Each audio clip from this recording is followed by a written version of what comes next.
Says it's starting. All right, we're broadcasting. Let me silence my phone real quick. So for this Salient Points 18 episode, we're coming in hot. We're coming in so hot that it's actually going to be a short episode, Dale, like we've always had hoped to do it, right? So yeah, you mean with all my complaints, we're finally doing something short. we're finally doing the blue shirt. Well, we got stuff to do. You know, I'm taking a trip. You got betas this weekend. You have to try out. So we're doing this is going to affect my ability to do betas. Anyways, so we'll give them a proper intro. 18. Yeah. My name is Dalan Kirkwood, co-host with my other co-host over here. Carlos Macias. I don't like you introing. I don't feel good about that, but we'll let you do it. We'll let you do it this time, Dalan. So we'll get started. Nintendo kind of dropped a bomb on us. A bomb in the sense that it's not a new Metroid. It's not a new Metroid Prime. It's Nintendo Labo? What is this situation? So Nintendo dropped the new trailer for, I guess, this new experimental type of cardboard box, super kindergarten engineer type situation. It's supposed to drop April 20th, 2018, and they're gonna drop 2 different versions of it, which they're actually dubbing these sets Toy-Cons. So Toy-Con 1 is a variety kit, which comes with, like, you can make a piano, a fishing reel. I believe you can make a motorcycle sort of steering contraption type thing, steering wheel. There you go. So that one's $70, and then their Toy-Con 2 is the robot kit, which is finally Miyamoto found he was working on a robot game during the Wii U era, Dalan. I don't know if you ever saw it, but one of the E3s, like 3, 4, 5 years ago or whatever, whenever we were still trying to make the Wii U work, he was working on a robot. He was working on a robot type game, and now we finally see it. You know, you kind of wear a backpack, and it looks pretty foolish. Backpack made out of cardboard, of course. But Labo, Dalan, are you excited about it? How do you feel about what you saw? Well, for this particular gadget itself, it's just a gadget or a couple of gadgets in this case. I was watching it with my wife, and we were both slightly confused at first because we were just watching them build the thing. We were like, oh, this is something that parents could do with their kids together. They get to go over here and build a small little set that could actually work conjunctively with your Switch. And then I was thinking, man, that's a lot of money for a piece of cardboard. I know because of the program and everything, and it could do a good number of things depending on the game that you have. But honestly, even though it's an interesting idea, I feel like it's going to be very short-lived. You know what? It's funny. It's one of those things that I was listening to Gamertag Radio, and they mentioned that Michael Pachter, this is one of the few predictions that have come true. And I respect the guy. He's an analyst, so it's like part of what you do is you're predicting and forecasting, right? It's not going to come out 100% correct, right? But anyway, so a few years ago, he actually mentioned that it was like, oh, Nintendo fans or Nintendo fanboys are not dumb enough to buy cardboard. And they said, like, well, maybe it's something like this, right? It's paraphrasing. He said, well, maybe they're dumb enough to buy a cardboard box that's stamped with Nintendo on the side. So I would say that's one of his predictions that's going to come true. But you know what? I'm looking at it. It's ridiculously priced, man. I mean, $70, $80. But at least the robot one, I don't know if you noticed, but when they open up the robot piece, there's actually like strings to the back. So yeah, I was thinking about that too. I was like, that's why I called it a gadget. Because I saw the strings. It seems like it's a little more involved. Little levers and everything like that on the side of the box. I was like, wow. Yeah, and I mean, it's easy. It's easy for people to say it's just a cardboard box, and you know what? Ultimately, that is what it's gonna be, right? But it looks like it's gonna have maybe different strings on it or different ways to use it, where it's like it'll at least be interesting, right? It's ridiculously priced. It is for probably what you get, but it's a cool thing. Like, as far as I see it, is something that, you know, I will build the gadget, how you're calling it, with my daughter. That'll be something we spend time doing, and I'm sure we'll have a blast doing it. You know, because if you know, Dalan, anytime you make like Legos or anything like that, when you're doing it with your family, your kids, it's just, you know, that's bonding time, and then you get to play with the gadget. I'm sure my daughter's gonna break it within the first day, and then and apparently Nintendo has replacement part systems in place, so you know, it's not gonna be just the initial $70 and $80. It's gonna be Oh, you want this replaced, huh? You want hopefully, that maybe we're gonna have a counterfeit situation to deal with, Dalan, where they're like, hey, we got your Labo parts here. Come and get your Labo parts for cheaper. So. Well, a few things I got to say about it is don't play it around the pool. Don't take it to the sea. Don't play it out in the rain. Just period, because once it gets wet, that's cardboard and water. Don't mix. Don't spill no drinks on it because you can't clean it off. Dalan, respect our listeners / viewers more than that, man. Come on. But I respect you all very much.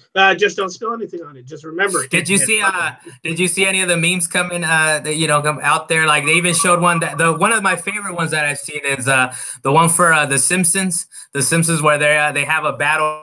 And it's all cardboard, and Lisa and Bart have a cardboard helmet, cardboard suit, and then they got people coming out of I don't know if it's a cardboard company or something, whatever it is, but all they're doing is battling with cardboards and the rolls of the cardboard, and they're throwing those out there. So, I'm enjoying the memes. I mean, I don't know how you feel. I don't, you don't have kids, right? But is this something that you would be interested in being, as an adult? And I know, we're kind of children pretending to be adults over here. But how do you feel about it? Would you care about this? Is this something that would interest you? As far as I would guess, you would only play it with yourself, maybe with your wife, right? Would it interest you? Let me put it this way: I'm gonna buy a Switch. I'm not gonna buy a cardboard box. That's just it. That's fair. That's fair. But yeah, so that's Labo, and I guess I like how it's 420, huh? 420 Nintendo. I'd like to think that Nintendo's so innocent that they didn't even consider it. It's like probably the 20th falls on a Tuesday or a Friday. I think they do Friday releases nowadays. So. But what's funny, right? It's that people are gonna buy it and resell it for $140, Dalan. So you guys make sure you get your pre-orders, and if you're at all interested in it and don't want to pay an exorbitant amount of cash through eBay, so possibly pick it up. Let us know how well it goes, because we're interested to know how fun it may be. Oh, now we're interested. I'm grabbing at least one. I'm grabbing at least one, Dalan. So I'm not waiting. Yeah, I'm not. Don't worry, I'll go to your house and I'll try it out.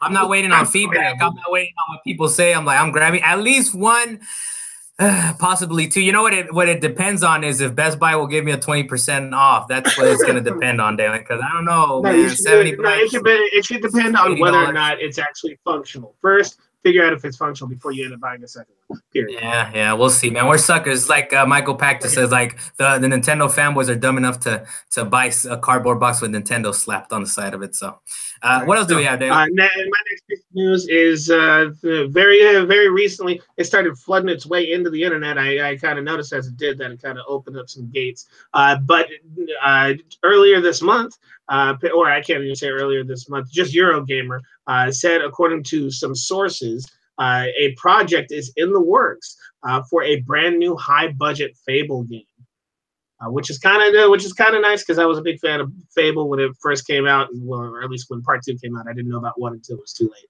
But that was on the OG Xbox. So I don't think you had an OG Xbox, right?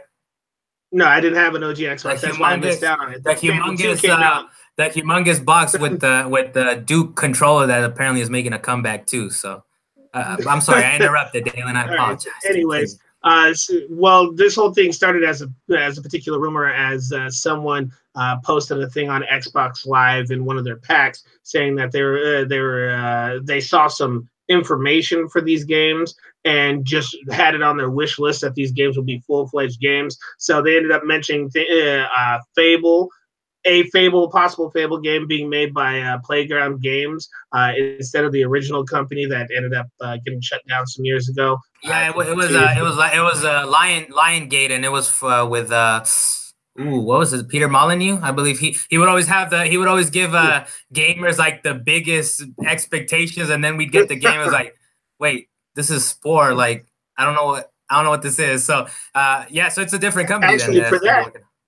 Actually, I actually did write that part down, being that they had the attempt back in 2016. And I remember them trying to do this too, is that they tried to move from their original Fable series into a game as a service model for the phone for Fable Legends back in 2016. And Lionhead Studios, that's who you're talking about.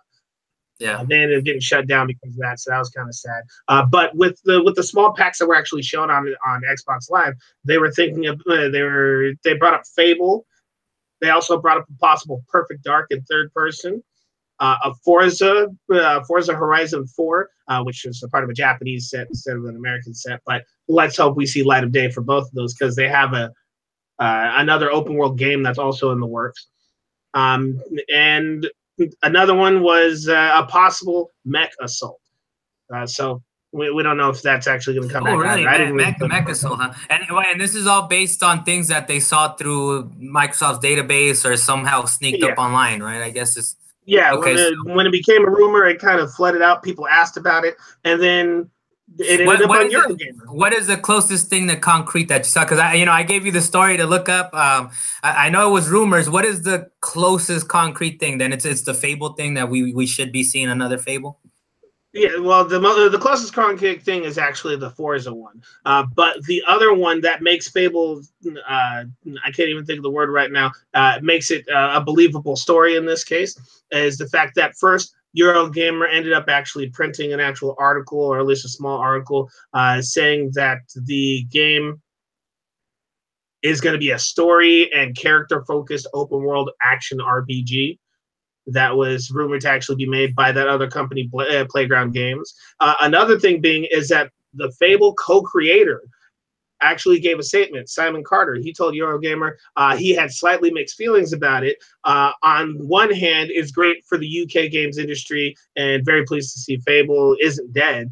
And indeed, it would be lovely to play one on a much higher graphic system. But on the other hand, he's a little curious to get rid of the team that uniquely created Fable. Oh yeah, because Fable 2 was definitely shooting for the stars, man. You got a sense of this is Fable 1. I don't remember it too well being. I think it was sort of glitchy too, but it was one of those situations because I did play through Fable 2. It's definitely one of those situations where you get kind of like a Shadow of the Colossus, where on PS2 it was like, oh man, this thing is rough. This thing is rough. You get a sense of it. But then they got to Fable 3 and they fixed a lot of issues. But then it was still, as the co-creator would say, Fable is a weird game. Just period. That's from the horse's mouth, huh? Yes. Yeah. Yeah, it was a weird game. And you know what it reminds me? Fable was sort of those type of like English type of games where it has the jokes, like the claymation type of movies. What are those called? Stop motion. You know what they call that? Well, no. But the movies, the series that they work on, like with the weird faces, the weird humor, it was a Fable to me was those movies in game form, in RPG action adventure form. So those games were shooting for the stars. Maybe this is what if it's on Xbox One. Honestly, I wasn't the biggest fan of Fable. I liked it. I played through it. It was a cool RPG. Well, it was an RPG and it took time. That was your problem. You need short games. But it wasn't like the longest RPG though, and it was an action adventure, and it was one of those games where you choose to be good and bad, and those affect your outcomes. So yeah, and it was funny, but yeah, for whatever reason, I just was like, if it comes back, whatever. If it doesn't, I'm fine, right? So I'm more interested in sort of like this other stuff, Perfect Dark. I'd like to see that come back. Because Perfect Dark 1 was good. For the second one, they kind of wet the bed. It was kind of terrible. But if they bring a new one back, I'm excited for that. Too much of a mockery of GoldenEye when it came out, so I never really wanted to touch Perfect Dark. Though I believe it's a good game, and I know there are fans out there that love Perfect Dark. I can't really do the Perfect Dark thing solely because I played too much GoldenEye, and then I played Perfect Dark, and it was an exact copy with a different skin. Well, it was from Rare. It was from the same developer. So Rare made GoldenEye, and then their next game was Perfect Dark. So Perfect Dark, I was like, I thought it was a really great game. It is one of those games that needed the RAM cartridge. So I believe to play the single player game, you can play multiplayer. Yeah, you need the RAM expansion, but it's a great game. And I know we were playing it, right? We still got to finish that, actually. I have it on Xbox. Yeah, so we were playing the re-up of it. But yeah, I'd be more excited for that. But it's good to see if people are fans of Fable, that's a possibility. And Xbox needs new, fresh games, man. I mean, it can't just be Halo and Forza. That's really what it's all relegated to. Well, Halo, Forza, and Gears of War. I hope it would be an Xbox exclusive. Well, that's what I'm saying. That's what I'm saying. They do need some more exclusives, right? They need something fresh. And I'll play the next Gears. I'll play the next Halo. I'll play the next Forza. Well, Forza maybe not. But I'll still play these games that are part of a big franchise. But if they need new games. They need fresh games coming out. All right, so what do we have next on our list? So the next thing on this list, we have actually in an interview with Polygon, former Naughty Dog director Amy Hennig, who happened to, she's actually working on that Star Wars game that got canceled. It's like, man, these things are single player Star Wars, man. I don't know if we'll ever get them. Battlefront 2, right?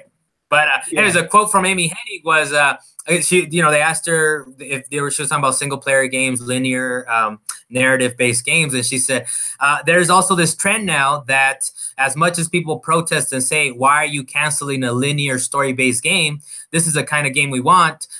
People aren't necessarily buying them. They're watching somebody else play them online. And, I think, I don't want to speak for you. You'll get your turn right now, Deb, but as far as I'm concerned, I don't like watching people play games online. I don't understand the appeal. And maybe some of it is the spoiler thing. That's kind of a glitch in my system that, I'm like, I don't want spoilers. But I think the newer generation doesn't care, man. And they watch this as entertainment. They watch this as they would watch Breaking Bad. Like, this is their entertainment. They're like, oh, I'm going to watch this person play this game. And of course, they watch it for the personality. But at the same time, like, well, I don't have to play it because I just watched somebody play it.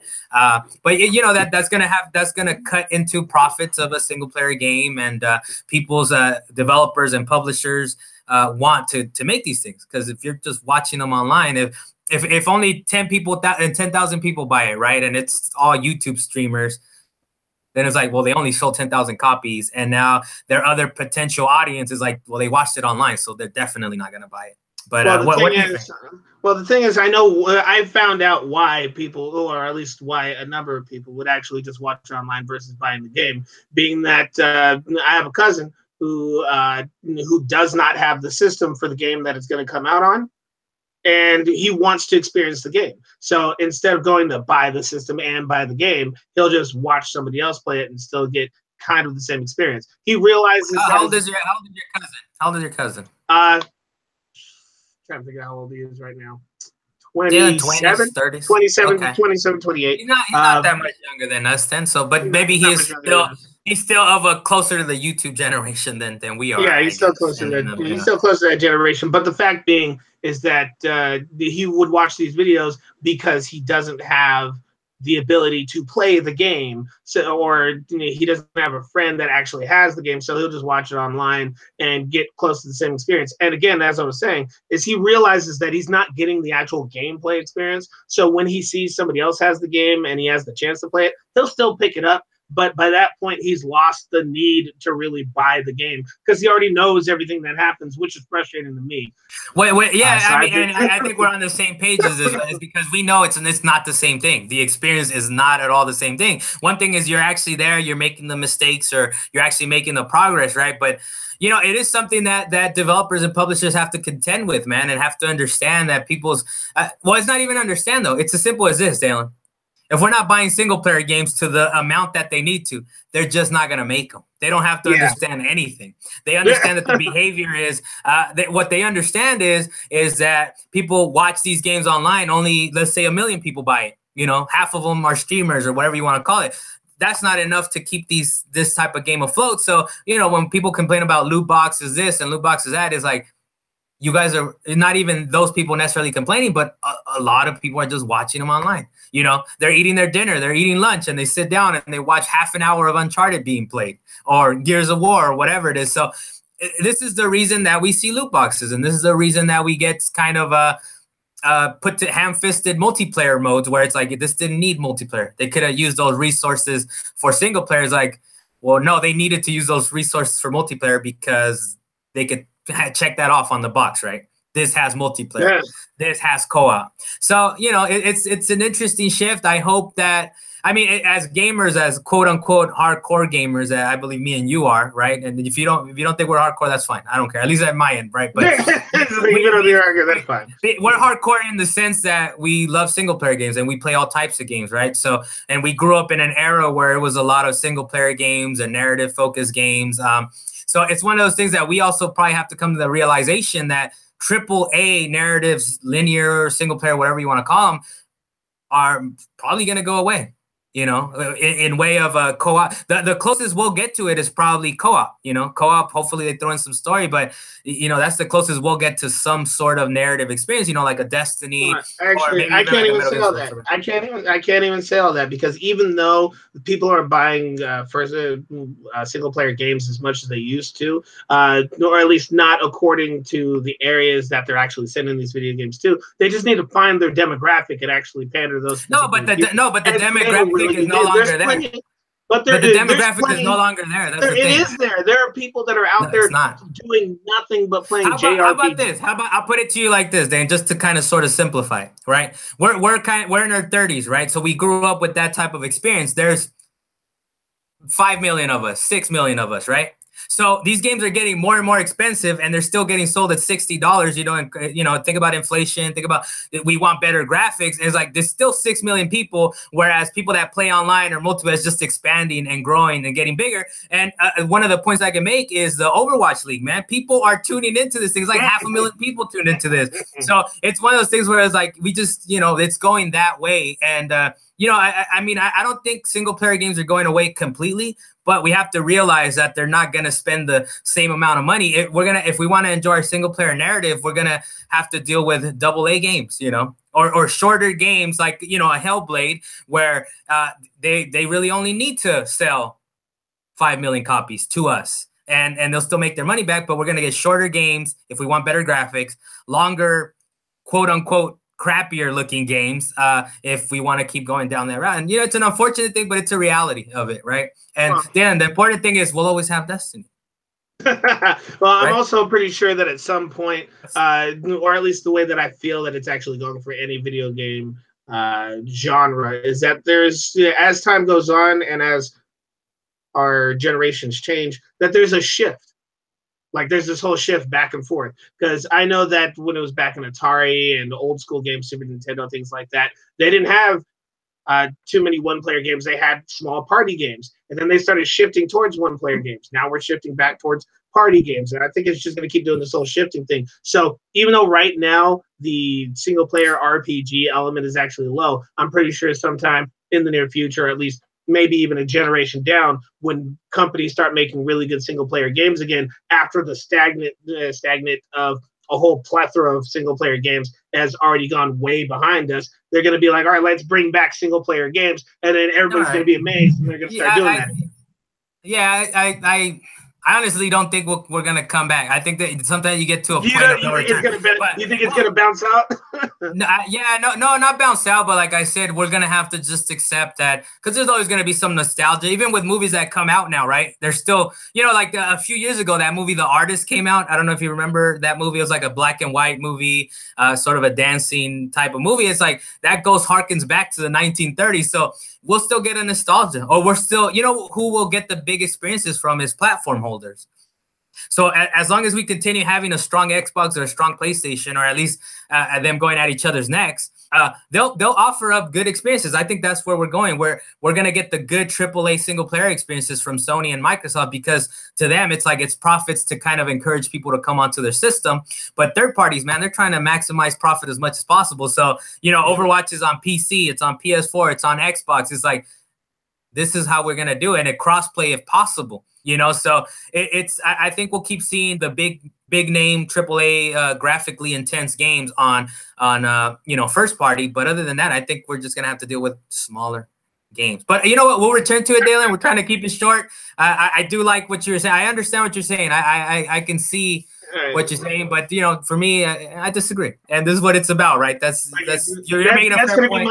That's going to be my little future prediction, is that even though we're shifting away from it right now, we're going to come back to it eventually. The same way people came back to bell bottoms, even though it was way past its time.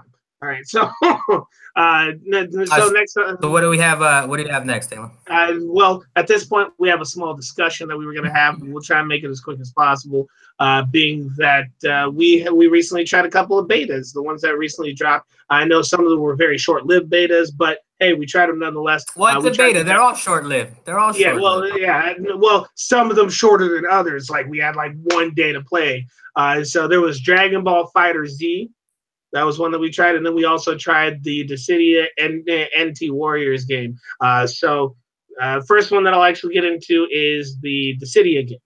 Because I know I'm a fan of Dissidia, and I played that on the PSP How a about lot. this, Dan? I'll turn it back on you like very quickly because you're more in deep depth into this. So I'll let you go off for a bit. For me, Dragon Ball Z, beautiful graphics. It looks amazing. That's what I can say as not a fan of Dragon Ball Z or not a fan of fighting games. It looks amazing. I did notice, and that's because I have played some fighting games, but it seemed like it was like a 4-button combination or like a heavy attack, low attack, or whatever it is. It just seemed like it was a 4-button combination. You'll probably correct me on this, but as far as that was, it was all right. We weren't able to challenge each other, but I'm sure you're gonna pick it up. So we'll play some more of it when it actually does come out. But yeah, I thought it was beautiful, pretty. That's your word. Actually, go off on Dragon Ball Z, and then I'll go to Dissidia. But give me a little, what did you think about Dragon Ball Z? I guess for the Dragon Ball Z fighters, I mean, it was the beta, so trying to connect online was kind of ugly. I'm gonna go with that right now. But once you did connect and get into some matches, the game was very smooth. It was beautifully smooth. Animation was great, and I was actually thrown off by the fact that when you actually take out one of the other team members, there's a whole little cutscene that may actually happen depending on how you take them out. Like one moment you just kick them off because you just teleported, and you see the fool fly across the screen, hit the wall. Then you have another one where you just completely blow them up, and the whole area is just gone. And then the next character just flies in, and you have this whole little clash thing, and then you start the next battle. So wait, did that not happen? The whole cutscene when people are getting blown out of the planet, that was in the older ones, wasn't it? In the other no, it wasn't. Okay, it was not. Okay, that was I was like, this stuff is incredible, man. I'm blowing people out of the atmosphere, and then they're coming back, and it was pretty awesome, man. At least the spectacle of it. You know what? It did remind me sort of a Injustice-y type of like. I mean, not. I don't know. Dragon Ball Z seems maybe a little better. Maybe you can tell me if you feel it's better than Injustice or Dragon Ball Z, which one of the two. But to me, it was like, this is amazing. I feel incredible. The fact that I'm punching this guy out of the sky. and they simplified it. I think it was like R1, man. It was so simple. So to you, is it a simple fighting game, or is it a pretty complex game, or somewhere in between? Well, I said this to you on the phone while I was playing it. There is no easy button for this game. So even though it's only 4 buttons, it goes, well, the 4 main buttons being light, medium, strong, and then key power. So I know there are the top buttons that do a couple of extra things, like switch out your characters, doing assists. So you actually need to know how to do a combo, and it's not like Tekken where you have to know specific buttons to do a combo. It's not like the old Budokai games or Tenkaichi. It is its own thing where you can actually create combos like you did in Marvel vs. Capcom 2 and games along those lines. Like so this beta, did it convince you that I know you were already planning on getting it, right? But it didn't dissuade you. It was like yes and yes and yes. It just cemented it. That's what it did. It cemented. Are you hitting up the midnight thing, or do I pick it up for you with that 20% off from Best Buy? Or do you need it? That's the real test, Dalan. Are you willing to pay the extra $15, or are you willing to wait a day to get it discounted? That's the real test. No, I think I'll let you pick up the game for me. I'm fine with that. I want it bad enough to say, Carlos, pick it up for me. All right, but Dissidia, just so you could go off a little bit on Dissidia. I'm not going to go too far off on it because I haven't played the other Dissidia games. To me, it was like, this is terrible. I don't want to play this anymore. Like right off the bat. I mean, it is pretty cool though. It seems like, I mean, you could tell me, and I think I mentioned this to you, so I'm not sure, but it seemed like the characters were kind of made so they can fit in the same universe. I mean, maybe I'm wrong. Maybe I just don't remember the Final Fantasy characters that well. But it's a Final Fantasy type game where you're actually it's sort of a multiplayer RPG in a sense, right? Because you're actually throwing out spells, you're attacking, but whatever it was, I was like, man, I'm done with this. I'm not down. But how did you feel? Because I know you've played the older ones, right? Did you feel like this was a step up, step down? Oh, this is a complete step up. I could say that right now because now they have the new mode where you have to break the crystal before to take out the other team. So you have to defend your crystal at the same time. But of course, that's a whole different issue. So I'm not even going to get into that game mode right now. The main thing I'm going to talk about is the core gameplay, being that they really up the graphics, of course. You have this whole arena that's way more immersive than the original games because they were on PSP. They had these like flat areas that you kind of just ran around the stage, which was kind of awesome. And you could run up walls and stuff because you could run up walls in this one as well. But in this one, the environment is way more immersive. You got hills that you can run over, buildings that you can dodge around, you can actually hide behind. But the biggest change is the fact that it's 3-on-3. So having it 3-on-3 and having it as beautiful as it is, a whole lot of stuff is going on at the same time. And it's kind of hard to keep track unless you really know what you're doing, because you see all these red lines coming at you and you're aiming at red lines at other people. And you're like, why am I aiming red lines? What is the difficulty curve compared to, like, they only came out on PSP, or the ones you've played have been on PSP, I believe, right? What is the difficulty curve? What is the difficulty curve? Like, say I was interested. I'm not, but say someone is interested. Which one would be harder to get into? This new one or the older PSP ones? Were those more accessible, or? When you ask harder, do you mean like harder to get into, the difficulty curve? Like, how long is it? Is it going to take you longer to actually get competitive at it or capable at it? The new one versus the older one? Well, I could say it this way. If you haven't played the original Dissidia and you want to actually really get into the game because you like the new Dissidia, the older Dissidia is like a practice ground. It's like an awesome practice ground. So it's like you're going from level 1 to level 2. Actually, it's like level 1 to level 5 because it's a huge jump. So Dalan, so this month you're going to go super broke. You're grabbing both of these, right? You're grabbing Dragonball FighterZ and Dissidia, or no? Well, Dissidia is more of an online type of game to be able to fight against other people, even though it has a story mode. So I think I'm going to hold off a little bit on Dissidia. I'd rather get Dragon Ball Z Fighter first, because that is going to be one of those communities that it's going to be great right at the beginning, and then it's going to have this weird warp. So I'm going to do that first. and Dissidia is going to have a terrible community right off the start, is what you're saying. Basically. It's not going to have a terrible community right off the start. It's just that there's going to be they have to build their community for people that are actually we don't know really, right, ultimately, but at the very least, Dragon Ball Z is going to be up and running rather quickly, or it has a more mass appeal versus Dissidia, right? It kind of, yes. There's people that are fans of Dragon Ball Z that might not even play video games, and they'll look at the games like, oh, I got to get a PlayStation, or I do have a PlayStation gathering dust and I can play it again. I could say this between Dragon Ball Z Fighter and Dissidia, because now I've played them both. I would say Dragon Ball Z Fighter definitely has the upper hand in this particular case. But of course, at some point, I'd say, hey, pick up Dissidia NT because it is still an excellent game. You might be. What was the other game that you were? What? Oh, that's right. On our last point, so we can end it. We'll keep it short because I gotta go. So we got the other one that's coming out this month too, but it's gonna have a beta. So there's 2 games that are gonna have a beta this weekend. One of them is already up, so I'm switching it around from the list, Dalan. Metal Gear Solid. Not even Metal Gear Solid, right? It's Metal Gear Survive.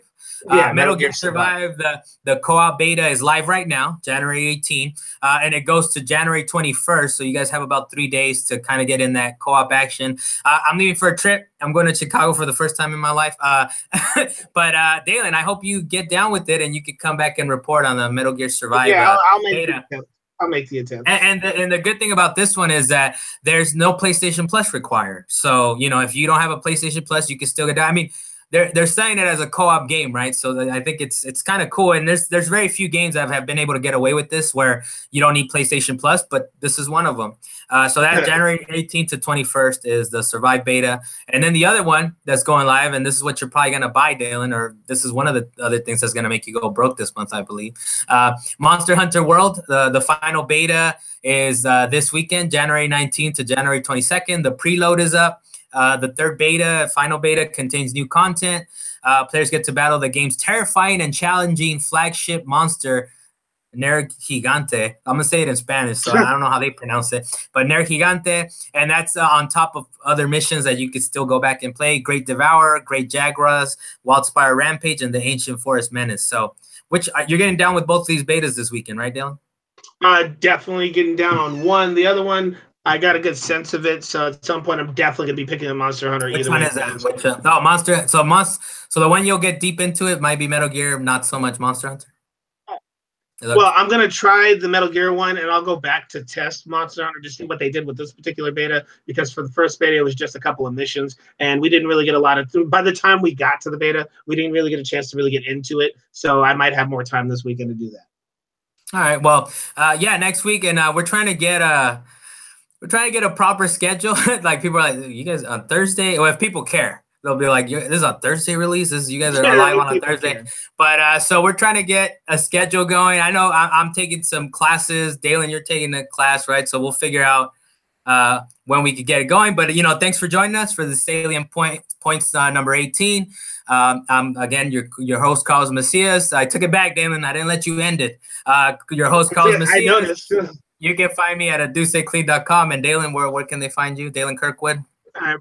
Forget that guy. Don't worry about him. Go see Dalan Kirkwood. I'm on Twitter _Zasha_. So you can see me there. Thank you very much for being part of our episode 18. Dalan, for the both of us, I think I'm pretty sure I'm more active on my Twitter nation. I'm pretty sure if I go to your Twitter thing, it says last updated 24 days ago or something like that. But yeah, it probably has been like that because originally the videos were being uploaded directly to my Twitter, and then you took that off. I don't know why you removed me. Hey. It's all right, man. You got to get on your Twitter. All right. Yeah, I'll just start doing additional stuff. But if you want to hit me up on Twitter, I'll definitely respond or something like that. I'm going on this one trip, which is, I bought a beanie. I bought a scarf. I bought a jacket. I bought a. Yeah, this is what you're talking about. It's like I went out and had to buy a jacket. I had to buy all kinds of stuff. Gloves, because my wife was telling me, it's like, you got to get gloves. You got to get sunglasses. See, I don't use sunglasses. So sunglasses, gloves, jackets. It was kind of pricey, man. This trip is turned out to be quite pricey. So we'll see how it goes. I think it's cold out there. Well, enjoy yourself, Carlos. And thanks for the invites. I appreciate you inviting me to Chicago again. Right. You wanna send me the